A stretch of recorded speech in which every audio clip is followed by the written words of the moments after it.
ऐसे मिले आपको, तो पता है ये क्या है, मतलब ऐसे मिलेगा क्या है, मतलब मैं ऐसे क्वेश्चन पूछ लेता हूँ, सच है क्या है, ऐसे क्या है, क्या था और क्या होगा। अब इसका आप पैटर्न बनाओगे तो कैसे बनाओगे, आपको बनाना है सेंटेंस, किससे बनेगा, इट से। किससे बनेगा सेंटेंस, इट से बनाओ। इट इट इज, या इट वॉज, और या इट विल बी, और फिर आप लिख देंगे क्या की यहां पर आंसर, और फिर आगे कुछ भी हो कोई दिक्कत नहीं है। जैसे मैंने कहा सच है, सच है की इंग्लिश बनाओ, सच इट इज, और सच की इंग्लिश क्या है, ट्रू।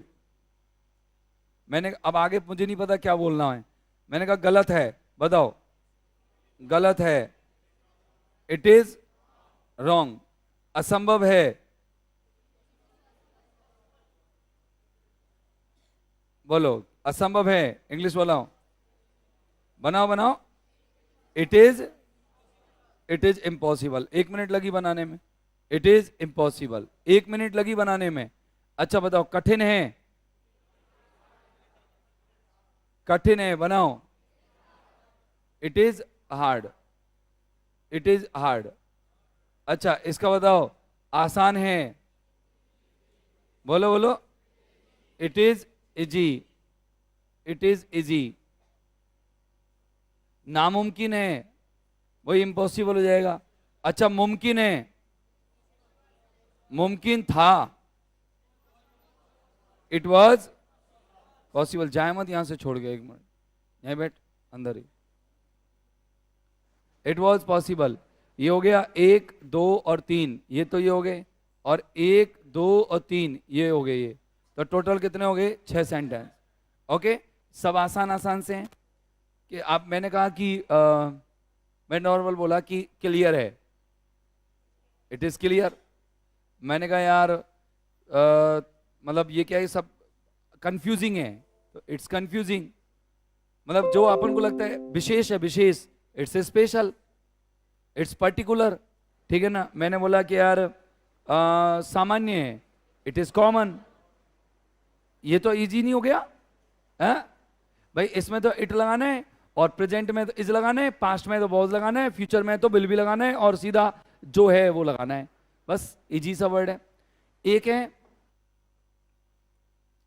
एक है माना जाता है कि, माना जाता है, या था कि, या होगा कि,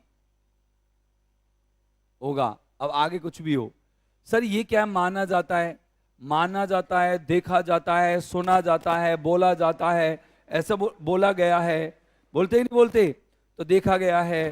तो अब जैसे मैंने कहा माना जाता है, माना जाता था, माना जाता होगा, अगर ऐसा आ जाता है, देखा जाता है, देखा जाता है, देखा जाता था, देखा जाता होगा, सुना जाता है, सुना, अब कुछ भी हो, मतलब अपन को कोई मतलब नहीं है कि सर कौन सी क्रिया आती है। तो मैं इनका एक पैटर्न बना लेता हूं, सीधा सीधा। पैटर्न क्या है कि कोई क्रिया, क्या लिखा मैंने, कोई क्रिया की जाती, कोई क्रिया की जाती है, थी और होगी। तो इंग्लिश कैसे बनाओगे आप, कोई बना सकता है इंग्लिश? इंग्लिश बनेगी इट से, किससे बनेगी, और अगर है तो इज, थी तो वॉज, और होगी तो विल बी। अच्छा ये काम तुम कब से कर रहे हो, यो बताओ, ये वाला काम जब से आप पढ़ते आ रहे हो इट को, तब से ही कर रहे हो। आज लास्ट दिन ही आ गया, अपन ने काम में बदलाव नहीं किया। अब बताओ क्रिया जब भी होगी, ये कोई भी क्रिया है, सुनने की, देखने की, मानने की, इसकी आपको कौन सी फॉर्म लगानी है, कौन सी फॉर्म लगानी है, बस। अब इसके बाद तो कछु बना लो भले। सर हमें थर्ड फॉर्म तो आती नहीं है, आती नहीं, धीरे धीरे सीख रहे हैं अपन, कुछ की तो सीख ली, कुछ की और सीख लेंगे। अब जैसे मैंने कहा माना जाता है, इंग्लिश बनाओ, माना जाता है, माना जाता है कि इंग्लिश बनाओ, माना जाता है, इट इज, बोलो मानवी की इंग्लिश नहीं आए। अज्यूम कल्पना की जाती होती है, बिलीव विश्वास करना, मानना एक ही बात है। मैंने तो बिलीव तो कर, मेरी बात तो मान, नहीं बोलते कि बिलीव कर, है ना, बोलते ही नहीं बोलते। लो भाई साहब, तो बिलीव के लिए क्या बन जाएगा, बिलीव्ड। क्रिया की कौन सी फॉर्म बन गई? Third form. अच्छा अब बनाओ, देखा जाता था बनाओ, देखा जाता था बनाओ। इट वॉज, देखने की इंग्लिश सी सॉ सीन। बोलो सुना जाता होगा, it will be, it will B. बोलो हियर्ड, HEARD। अब बोलो कुछ समझ में आया? आया कि नहीं आया? एक मिनट सुनो। कहा जाता है, कहा जाता है कि, इसकी इंग्लिश कौन बनाया? कहने की इंग्लिश क्या होती है? कहने की इंग्लिश होती है से की सेकंड फॉर्म क्या है? सैड। और थर्ड फॉर्म क्या है? सैड। अच्छा मैं आपको 3 ऐसी क्रियाएं लिख रहा हूं, 2-3 क्रियाएं, जैसे पे, ले, से, ठीक है ना? तो पे की सेकंड फॉर्म क्या होती है? पेड और पेड। थर्ड फॉर्म भी यही होती है। ऐसे ही से, ले की क्या होगी? लेड और लेड। और इसके अलावा अपने क्या नाम से की क्या होगी? सैड और सैड। बोलो एक साथ याद हो जाएगी इन तीनों हैं? बोलो पे यानी क्या होता है? पे यानी, अरे यार पूरी दुनिया जानती है इसको, पे कर लो, पेमेंट पे करो, फोन पे करो। ले मानी क्या होता है? रखना। क्या होता है ले मानी? और से मानी? लो अब बताओ इसका आंसर बताओ, लो आंसर बताओ इसका। कैसे बनाओगे इसको? सेंटेंस को कैसे बनाओ? कहा जाता है कि को कैसे बनाओगे? इट से बनाओगे। है के लिए क्या ले लिया? इज। और से की थर्ड फॉर्म क्या हो गई? सैड। कहने जाने की इस क्रिया क्या हो गई? सैड। बस। और की इंग्लिश क्या होती है? अब आगे क्या है हमें नहीं पता। It is sad that. नहीं आया? अच्छा पूछा जाता है कि इंग्लिश बनाओ, या पूछा जाता था? पूछा जाता था बनाओ। है इट वॉज, और पूछने की English asked. It was asked. क्या दिक्कत है बताना? अच्छा अगर ये मैं नहीं बोलूं, ऐसे नहीं बोलूं कि क्रिया की जाती है, नहीं बोलूं क्रिया की जाती थी, नहीं बोलूं, मैं ये बोल दूं क्रिया की गई या क्रिया की जाएगी, जैसे बताया जाएगा। भाई मैं वो बोल रहा हूं, सुनो लालाओ, कि मैंने बोला कि क्रिया की जाती थी, क्रिया की जाती थी की जगह में क्रिया की गई भी बोल सकता हूं। क्या बोल सकता हूं? क्रिया की गई, ठीक है ना? क्रिया की गई। और मैं क्रिया की जाती होगी, क्रिया की जाती होगी, इसकी जगह क्या भी बोल सकता हूं? क्रिया की जाएगी, क्रिया। लो तो कोई अंतर थोड़ी है, नहीं है। तो सर क्यों, फिर कैसे बनेंगे सेंटेंस? अरे वही तरीके भैया। कौन से? इसका तो बनेगा इट वॉज, वर्ब की थर्ड फॉर्म। और इसका क्या बनेगा? इट विल बी, वर्ब की थर्ड फॉर्म। ये लो सर, और तो कहां फर्क पड़ने वाला है? सिर्फ हिंदी बोलने में तो फर्क पड़ा है, इंग्लिश तो सेम है। देखो जैसे जैसे एक ले लेता हूं, जाना गया, जाना गया, जाना गया। अच्छा जाना गया की, बोलो जाना गया की इंग्लिश बताओ। It was. और जानवी की अंग्रेजी क्या होती है? नो, KNOW, नो यानी क्या होता है? जानना। सेकंड फॉर्म बोलो। Know knew known, know knew. बोलो आंसर क्या आएगा? It was known. बोलो कोई दिक्कत है तो बताओ। अच्छा बताओ, सोचा जाएगा, इंग्लिश बोलो। सोचा जाएगा, इंग्लिश बोलो भैया। It will be, it will B think thought, पढ़ा रखा है ना मैंने ये, तो इट विल बी थॉट। चलो गाया गया,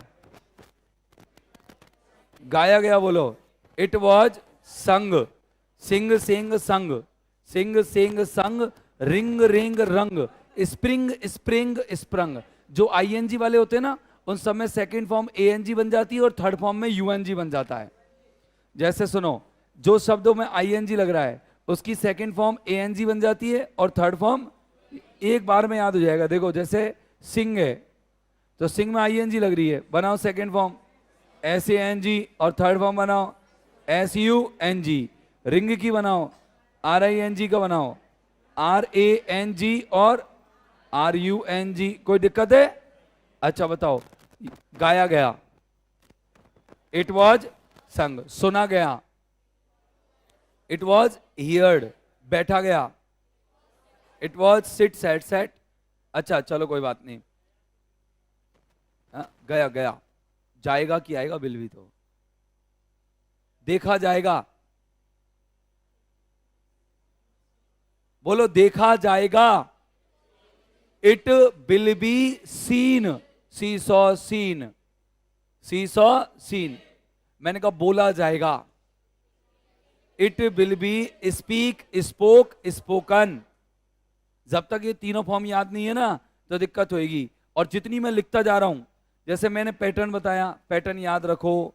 लिखता जा रहा हूं उसको याद रखो कि सर ने क्या लिखा, क्योंकि ये चीज तुम्हारी बहुत वीक है बेटा। और जब तक आप खुद मेहनत नहीं करोगे इन चीजों को याद करने में तो मैं आपकी ज्यादा मदद नहीं कर पाऊंगा। ये तो आपको खुद को ही पढ़ने पड़ेंगे। स्पीक, स्पोक, स्पोकन, है ना याद? चलो स्पीक यानी बोलना होता है, मैंने कहा बोला जाएगा। It will be spoken. अब थर्ड याद हो तो 1 मिनट लगे, 1 मिनट लगे। संभाला जाएगा, संभाला जाएगा। It will be managed, it will be check किया जाएगा।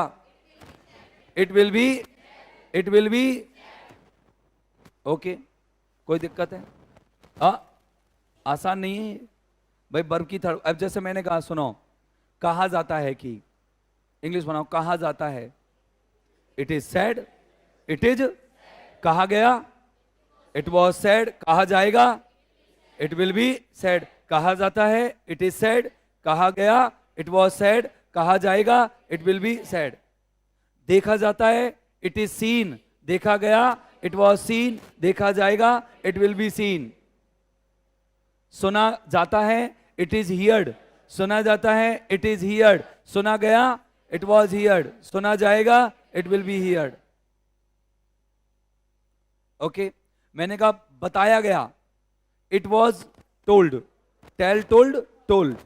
बताया गया, बोलो इट वॉज टोल्ड। बताया जाता है, इट इज टोल्ड। बताया जाएगा, इट विल बी टोल्ड।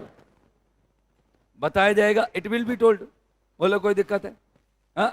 अच्छा मैंने कहा सीक सॉर्ट, सॉर्ट होती है, याद है क्या? ढूंढना, तलाशना। मैंने कहा ढूंढा जाता है, इट इज सॉर्ट। ढूंढा जाता है, इट इज सॉर्ट। सॉर्ट नहीं तो सर्च बोल दो। It is search. ढूंढा गया, इट वॉज सर्च। ढूंढा जाएगा। कोई दिक्कत है?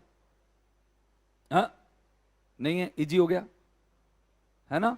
तो ऐसे आपको ये 3 पैटर्न्स याद रखना है वर्ब की थर्ड फॉर्म के साथ।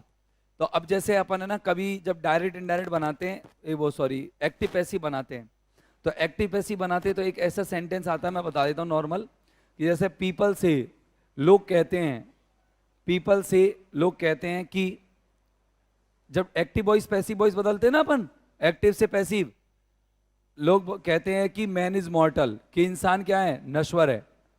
Man is मॉर्टल। मैंने कहा इसका पैसिव बनाओ, तो इसका पैसिव वॉइस बनता है। तो मैं इसका जब पैसिव वॉइस बनवाऊंगा तो तरीका बताऊंगा कि इसको आप ऐसे करो, इट बना लो सब्जेक्ट और इट इज सैड हो जाएगा, ये पीपल हट जाता है।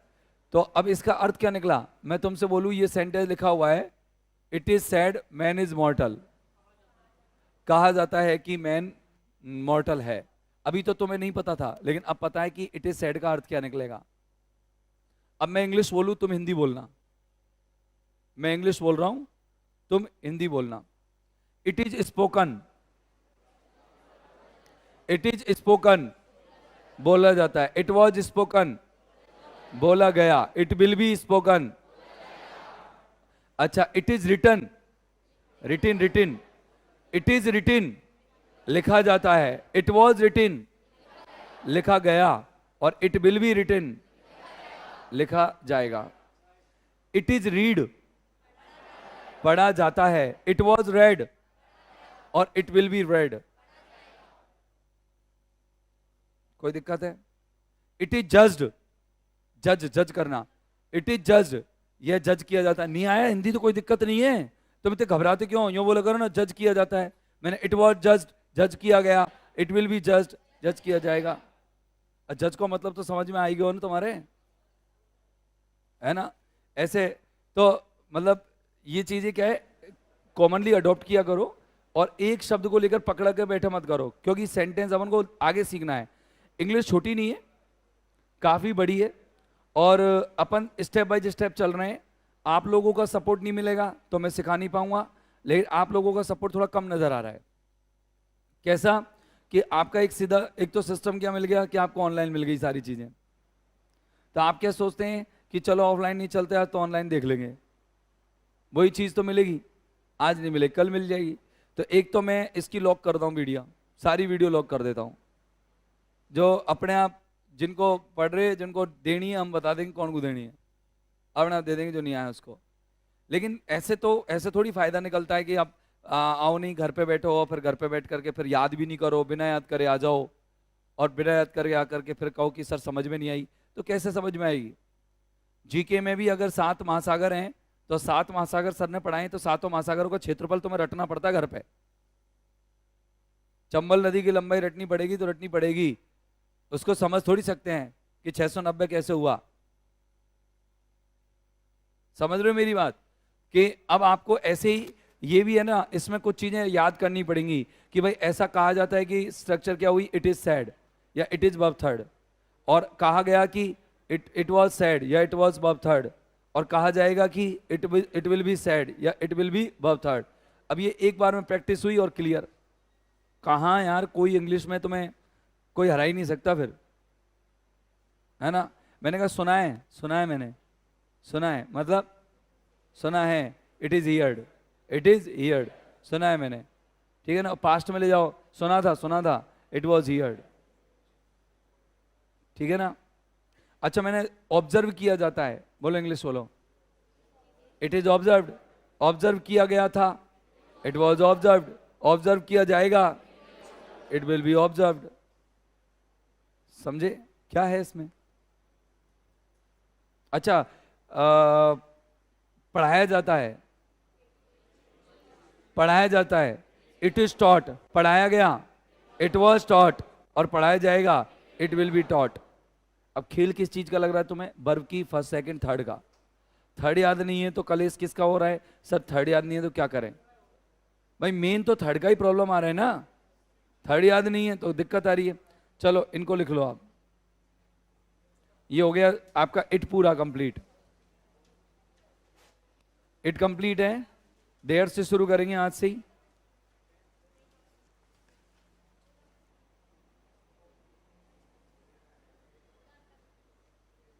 अब तक के जो वर्ब फॉर्म्स लिखा है वो किस किसने याद कर ली कंप्लीट?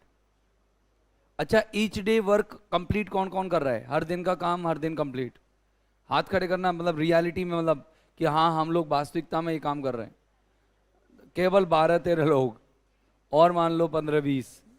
अब सीख के कितने लोग जाते हैं? उतने ही लोग जाते हैं भाई। बैच तो 250 का है, 200 भी नहीं, अब तो 250 हो गए, लेकिन आती नहीं है। मात्र 100-125 बच्चे होंगे, 125। चलो करें शुरू, हटा दो इसको, ये लो, ये और लिख लो। इंग एंग अंग याद रखोगे, ING ANG UNG, okay? First second third. Himanshu खड़ा हो, पाया गया कि इंग्लिश बोल, पाया गया, इट वॉज फाउंड, सही है। अच्छा ये लिखा दी मैंने, find found found, grind ground ground, bind bound bound, लिखा दी?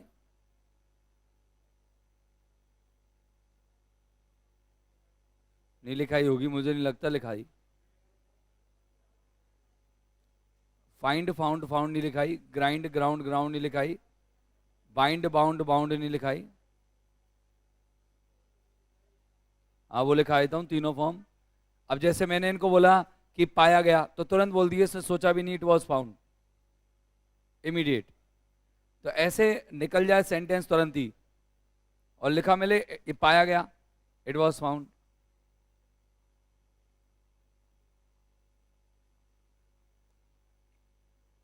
इट और देयर के बाद हेयर, हेयर के बाद सब्जेक्ट से शुरू होंगे वाक्य, फिर इंटेरोगेटिव, फिर एक्सक्लेमेटरी, ऑप्टेटिव, ग्रामर, उल्टा उल्टा, जाने क्या क्या पढ़ना है, अभी तो बहुत कुछ पढ़ना है। करे शुरू, लिखो पाया गया पहला तो, और पाया गया के नीचे इसमें पाने की इंग्लिश क्या होती है? फाइंड। अब मैं आपको 3 वर्ब लिखा रहा हूं, फाइंड, फाउंड और फाउंड। Find, found, found. बोलो ग्राइंड यानी क्या होता है? ग्राइंड। ग्राइंडर नहीं होते, ग्राइंड। ग्राइंड से ग्राइंडर बना है, ग्राइंडर सुना होगा, किसानों को पता होता है क्या होता है ग्राइंडर?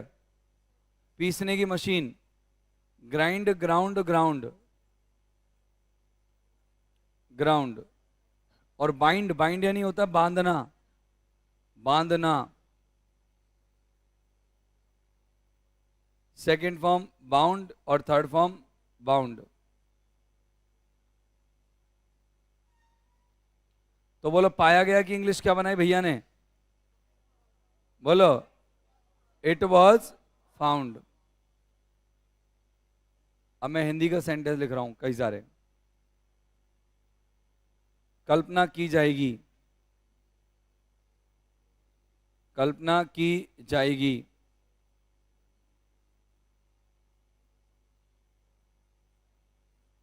उम्मीद की गई, उम्मीद की गई।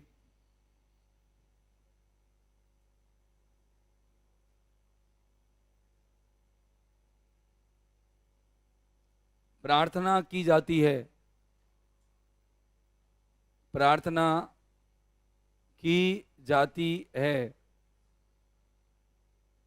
तीनों का बनाओ। कल्पना करने की इंग्लिश क्या होती है? कौन जानता है कल्पना करने को? इमेजिन। क्या कहते हैं कल्पना करने को? और उम्मीद करने को होप। क्या कहते हैं उम्मीद करने को?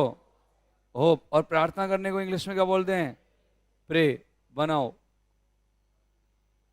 बनाओ, बनाओ आराम से, नहीं नहीं बोले मत, बनाओ। बन गई तीनों? चलो पहले का क्या बनाया? कल्पना की जाएगी, इट विल बी इमेजिन्ड। सही है? इमेजिनेड नहीं होता बेटा, इमेजिन्ड कहते हैं। होता तो लगेगा तो डी, लेकिन इमेजिनेड कोई वर्ड नहीं होता। उच्चारण सही करना है अपन को, वह है it will B imagined. Imagined यही बनाया ना? हाँ या ना? अच्छा इसका क्या बनाया? It was hoped, it was hoped. इसका क्या बनाया? It is prayed, it is PRAYED, prayed. अब अपन पढ़ेंगे देयर से शुरू होने वाले सेंटेंस। हेडिंग डाली है आपने, लिखना मत कुछ भी। देयर से शुरू होने वाले सेंटेंसेस। अब बहुत ध्यान से पढ़ना पड़ेगा, क्योंकि अब टफ लेवल आ चुका है, और इनके बाद और भी टफ आएगा। 3-4 तरह के वाक्य होते हैं, इनको सारे को पढ़ा के कंप्लीट, फिर अपन नेक्स्ट पे चलेंगे। इट जितना टाइम ले रहा है उससे कम टाइम लेगा कौन? देयर। धीरे धीरे जैसे जैसे हम आगे बढ़ते जाएंगे, हमारी स्पीड भी तेज होगी, और साथ में हमें और चीजें यूं ही ऑब्वियसली समझ में आने लग जाएगी कि यार ये क्या है, ये क्या है। शुरुआत में जब पहले दिन इंग्लिश पढ़ी, दूसरे दिन पढ़ी तो दिक्कत आई, अब और कम आ रही है, तो धीरे धीरे और कम आएगी, दिक्कत कम होगी, ज्यादा नहीं होगी। आगे देखो, देयर वाला सेंटेंस कब शुरू करना है? सेंटेंस को देयर से शुरू करना कब है? जब आपका हिंदी वाक्य स्थान से शुरू हो। जैसे कोई स्थान आ गया, और स्थान के बाद कोई संबंध सूचक शब्द आ गया।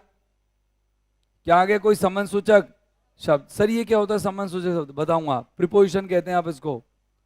फिर कोई भी अपन ने संज्ञा ले ली, और उस संज्ञा को अपन बता रहे हैं है, था या होगी। है, था, होगा, होगी, या फिर रह चुका है। मैं इसको ऐसे नहीं लिखूंगा, मैं इसको लिखूंगा है, था, होगी, होगी, या चुकी है। चुकी है या फिर चुकी थी। अब जैसे देखो, अब है के लिए क्या लगाओगे आप, इज तो नहीं लगेगा यहां, यहां लगेगा इज या आर। अच्छा यहां क्या लगेगा, बॉज या बर। यहां क्या लगेगा, शैल बी या विल बी, शैल बी या विल बी। और चुका है चुकी है के लिए क्या बनेगा, हैज बीन या हैव बीन, क्या लगेगा, हैज बीन या हैव बीन। और चुका था के लिए, चुकी थी के लिए हैड बीन। अच्छा बस ये चीज ध्यान रखना है आपको। अब सेंटेंस को बनाएंगे कैसे, जैसे मैंने कहा स्थान मेरी जेब, संबंध सूचक शब्द में 10 रुपए हैं, स्थान ले लिया मेरी जेब में 10 रुपए हैं। मेरे दिमाग स्थान है, में एक प्रश्न है, मेरे दिमाग में एक प्रश्न है। मैंने कहा मोबाइल फोन में बहुत सारी तस्वीरें हैं, मोबाइल फोन में बहुत सारी तस्वीरें हैं। बोतल में पानी है, मैंने कहा बोतल के ऊपर ढक्कन है। मैंने कहा पोडियम पर बोतल है, दीवार पर एलईडी है, एलईडी के पीछे दीवार है। एलईडी स्थान हो गया, एलईडी के पीछे दीवार है। तो जब स्थान प्लस संबंध सूचक शब्द प्लस संज्ञा और है था बाता ये जो बताते हैं अपन, उसका जो सेंटेंस इंग्लिश में शुरू होता है वो शुरू होता है भैया देयर से। और इन सब का नाम मैं ले लेता हूं वर्ब, इन सब का नाम क्या ले लेता हूं, वर्ब। अब देखो यहां ले लिया मैंने वर्ब, और इसके बाद ले लो आप संज्ञा। क्या ले लिया, संज्ञा, नाउन। संज्ञा को इंग्लिश में क्या कहते हैं, नाउन। अब अगर स्थान है तो यहां ले लो स्थान, पहले तो प्रपोजिशन बना लो उसकी, और प्रपोजिशन लिख के, प्रपोजिशन लिख लो, और प्रपोजिशन लिख करके क्या लिख लो, स्थान। सर प्रपोजिशन क्या है, हमको तो पूरी प्रपोजिशन आती ही नहीं है, हमको क्या पता कि कौन सी प्रपोजिशन के लिए, कौन से संबंध सूचक के लिए कौन सी प्रपोजिशन यूज करनी है। सिखाता रहूंगा, टेंशन क्यों ले रहे हो। तो देखो अगर मैंने एक एग्जाम्पल बोला, मैंने कहा कि कुर्सी पर, क्या बोला मैं, उस कुर्सी पर बोल देता हूं, उस कुर्सी पर एक मोटा आदमी था। आदमी था, कैसा भी बना लो कोई दिक्कत नहीं, अपन को तो सेंटेंस बनाना है। अब मेरी बात ध्यान रखना, ये जो क्रिया है ना, ये क्रिया ये किसके अनुसार आएगी, इस संज्ञा के अनुसार। जैसा ये संज्ञा वैसी क्रिया, एक का संज्ञा एक वचन क्रिया, बहुवचन संज्ञा बहुवचन क्रिया। जैसे देखो कुर्सी पर आदमी कितना है, तो क्रिया भी एक की लगेगी, लगाएंगे। चलो बोलो तुम्हें कैसे पता लगा ये सेंटेंस शुरू कैसे करना है। सर कुर्सी पर स्थान है और उस पर एक मोटा आदमी था, अपन मोटे आदमी क्या बता रहे हैं, स्थिति, कि भैया एक स्थान पर एक संज्ञा थी, वो कौन सा था, मोटा आदमी था। कहाँ था स्थान, क्या था, कुर्सी। अब मेरो सेंटेंस शुरू होगा देवताओं किससे, इट से, लो करो देयर। अब बोलो था के लिए बॉज लगाऊं के भर, तुम कैसे पता लगा बॉज लगाऊं, क्योंकि आदमी कितना है, एक के साथ बॉज और एक से ज्यादा के साथ भर, तो मैंने ले लिया देयर बॉज। बोलो मोटे आदमी की इंग्लिश बोलो, अब संज्ञा आएगी ना, संज्ञा आएगी ना। अब संज्ञा कौन है, एक मोटा आदमी, पूरा बोलो, ए फैट मैन, ये लिख दिया मोटा आदमी। अब बताओ, अब जगह ले लो, प्रिपोजिशन कुर्सी पर। अब मेरी बात सुनो, ये कुर्सी है, ये कुर्सी है, इस कुर्सी पर जब भी अपन बैठते हैं तो कभी भी कुर्सी के अंदर बैठेंगे हम, ये अंदर होता है, कभी भी कुर्सी के ऊपर नहीं बैठते। अगर आप पर लगा दोगे, ऑन लगा दोगे, यहां बैठना पड़ेगा, और आप इन लगाओगे तो यहां बैठना है। बोलो किधर बैठोगे, इन ही बैठोगे, ऑन तो नहीं बैठोगे ना। तो कुर्सी पर की इंग्लिश हमेशा इन द चेयर लगाओगे, क्या लगाओगे, इन द चेयर या इन दैट चेयर। अब देखो उस आ रहा है, उसकी इंग्लिश क्या होती है, दैट।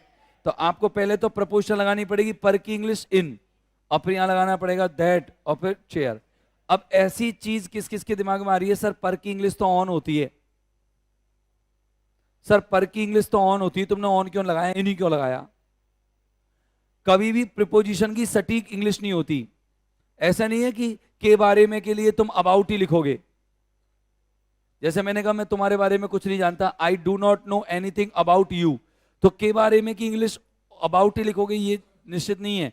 के बारे में की इंग्लिश होती है ऑफ, ऑन।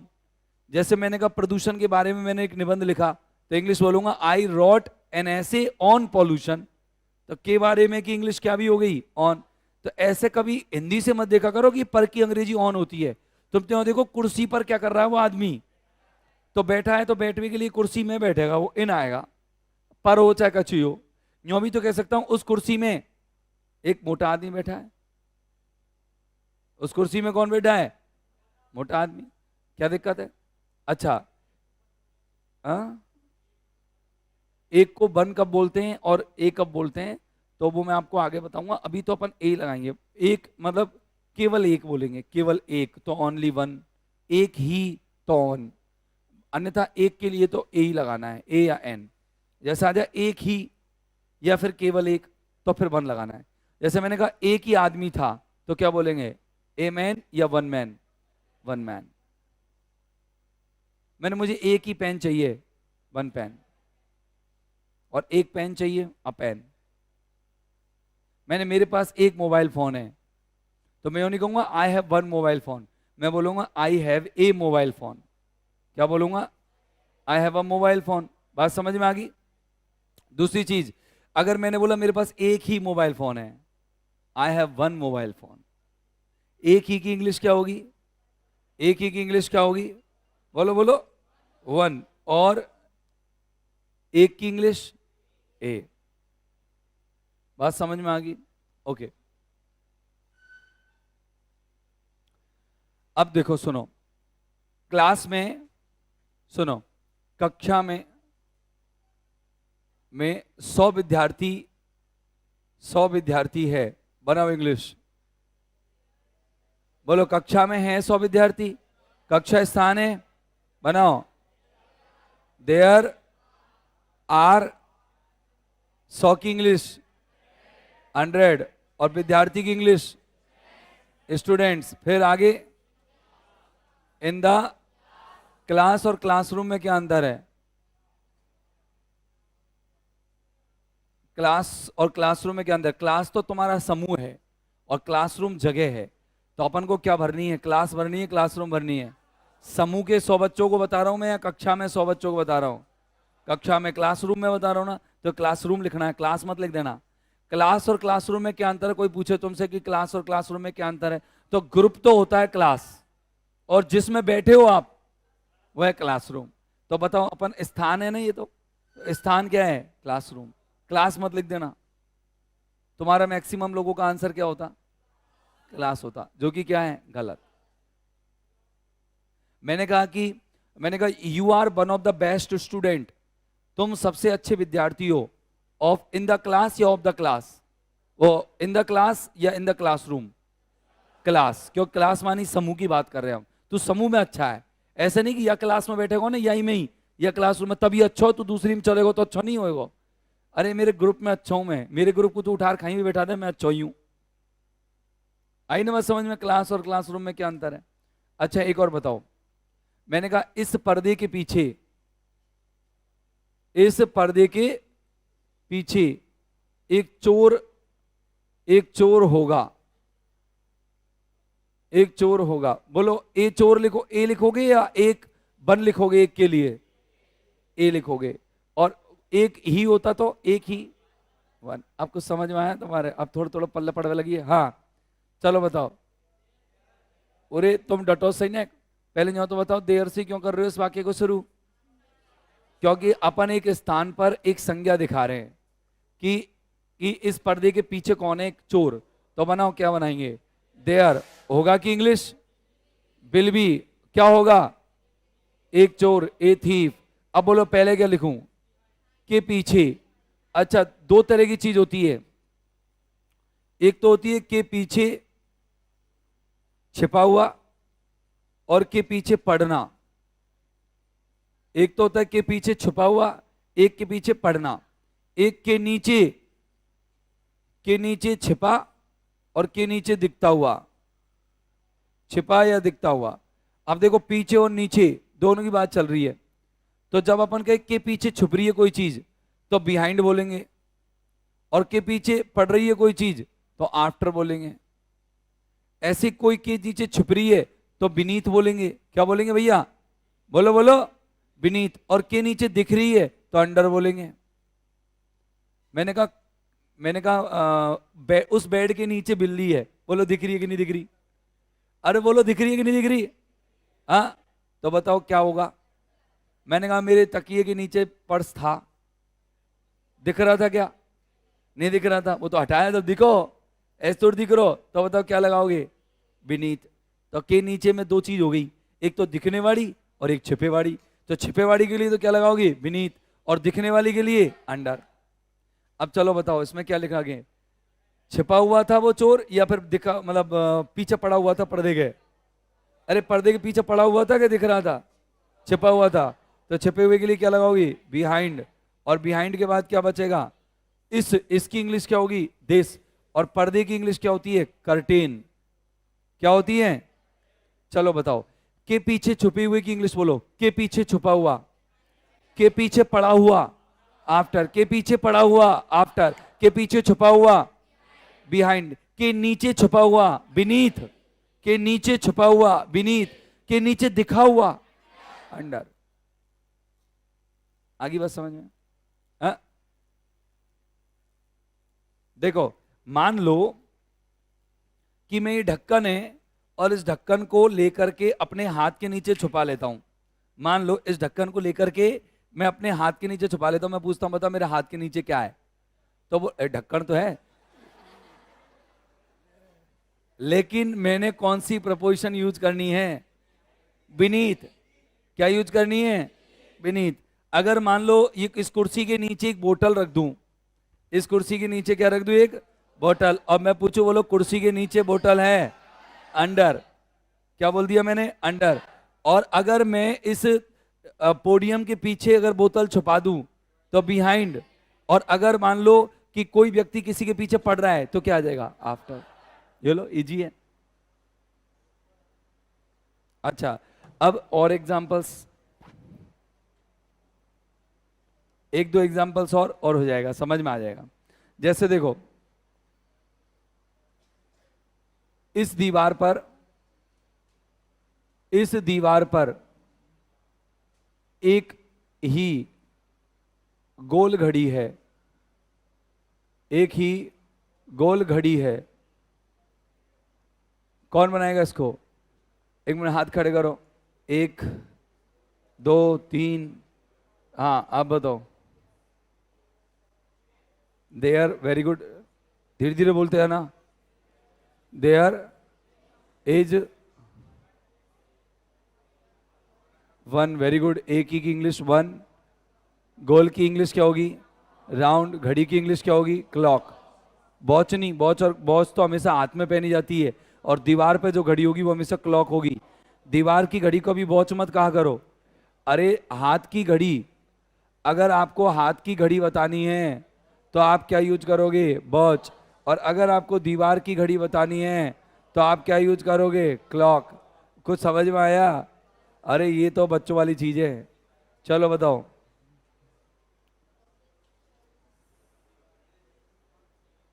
यहाँ नहीं लिखेगा होगा, प्रपोजिशन नहीं लगाएगा। चलो दीवार में कैसे होएगी घड़ी? अंदर घुसी होएगी दीवार में या ऊपर लगी होगी? तो दीवार के ऊपर के ऑन, ऑन। बोलो दिस वॉल। सर ये ऑन कैसा लगता है? ऑन बेटा किसी भी तरह की चीज पर लग जाता है। बैठो, देखो ये क्या बनाया मैंने? एक बॉक्स बनाया, ठीक है। इसकी ये ऊपर की दीवार, इसकी ये साइड की दीवार, इसके ये अंदर इधर की साइड की दीवार, और एक ही नीचे की दीवार। ये तो गई बाहर की दीवारें। फिर अंदर की भी दीवारें होती हैं। देखो अंदर की दीवार लेफ्ट राइट वाली, अंदर की दीवार टॉप और बॉटम वाली। तो इन सब में अपन कोई चीज दिखाते हैं तो ऑन दिखाते हैं। सर कैसे? मैंने यहां पे कोई चीज रखूंगा, ऑन। अच्छा इसको देख लेते हैं, इसको भी क्या बॉक्स है क्या? कोई है बॉक्स? देखो,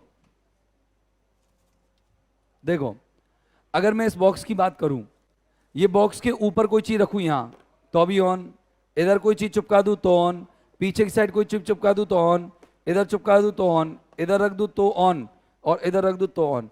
मतलब अब अंदर की साइड भी रख सकते हैं अपन। अंदर की साइड जैसे छत, ये सीलिंग उल्टी छत है तो इसके ऊपर ट्यूबलाइट चिपक रही है तो ये ऑन है। अच्छा ये इस दीवार पर जो तस्वीर, ये पोस्टर चिपक रहा है, ये क्या है? ऑन है। अच्छा और मैं बोर्ड पे खड़ा हूं, ऑन हूं क्या? तो मुख चिपकाना पड़ेगा इसके, और चिपकाना तो पड़ेगा ही पड़ेगा। मुझे मेरे पैर भी इसी पे रखने पड़ेंगे, यूं पैर रख के यूं खड़ा होना पड़ेगा, तब ऑन आऊंगा। तो सर ऐसे फिर क्या हो गया आप, एट। जब बगल में हूं लेकिन चिपक नहीं रहा हूं तो एट। जैसे कुर्सी किसके बगल में रखी है, इस पोडियम के बगल में रखी है, तो क्या है, एट। बोलो एलईडी, ये पोडियम कहाँ रखा है, एलईडी के बगल में, तो क्या है, एट। और ये एलईडी किस पे लग रही है, दीवार पर, तो क्या हो गई, ऑन। तो जब कोई चीज किसी के ऊपर चिपकी हुई दिखाए तो ऑन, किसी के बगल में दिखाए एट। तो यहां पर अपन दीवार पे लग रही है घड़ी, तो दीवार के चिपक रही है, कितनी दूर लग रही है, चिपक रही है, तो क्या होगा, ऑन। बोलो कहां कोई डाउट है, हो गया ना इजीली। अच्छा, मैंने बोला इस मंदिर के सामने, इस मंदिर के सामने एक भूतिया, भूतिया लिख दिया मैंने, भूतिया आएगा, बड़ा भू, बड़ा ती, भूतिया वृक्ष है। कौन बनाएगा इसकी इंग्लिश,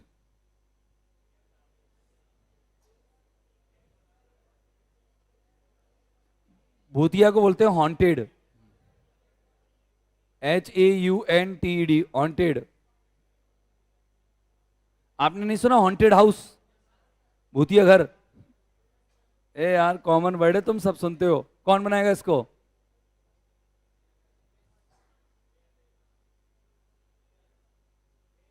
देयर, वेरी गुड बेटा।